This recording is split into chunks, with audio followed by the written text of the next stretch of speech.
Talking about what would drive the music industry model of the future, there's also a supply issue.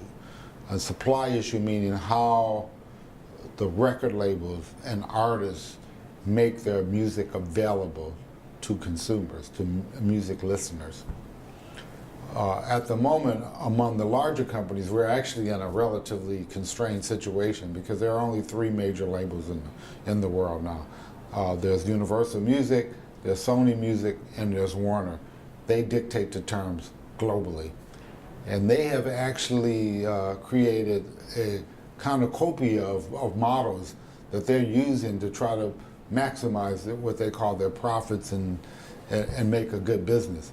And I think at the moment they haven't matured yet in how they will sell their products, and as a result it's a constraint on the size of the industry. Let me give you an example of what I mean by that. So if you are a digital music service and you want to license the music from one of these major record labels, there are all kinds of ways in which you have to pay and rules. For example, if you're offering what I call a near on-demand service, where, such as say a Pandora, where if you like one song you can hear another song, that type of thing. The record labels, or through their now Sound Exchange, which is the public way of also getting the music for a Pandora type license, they have rules such as you can only if you're on a near on-demand service and you type in Jennifer Hudson, you'll hear one or two Jennifer Hudson songs, and then maybe it'll play another song that you may like but may not like as much as you like, so you want to hit next button hoping to hear your next favorite Jennifer Hudson song without, and during that playlist experience. Well, you only have 6 skips where you could skip the song that is chosen by the service per hour. Otherwise, you have to create another playlist or it times out and you can't make any changes. Those are rules dictated by the suppliers of the music. And that may be a fine rule, but there's no natural rule of thumb why it has to be 6. There are other rules similar to that on the non-on-demand side of the music.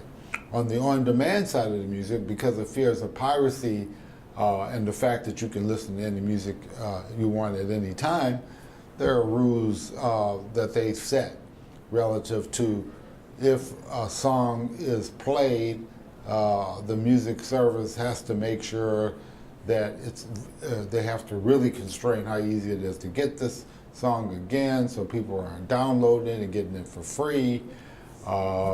They can't move it to another device because then that becomes they're worried that they're actually taking their subscription and giving it to someone else. So there are only so many devices they can play the subscription service on it. And the type of device is also restricted, whether it be you listen to it on a PC versus on a mobile phone.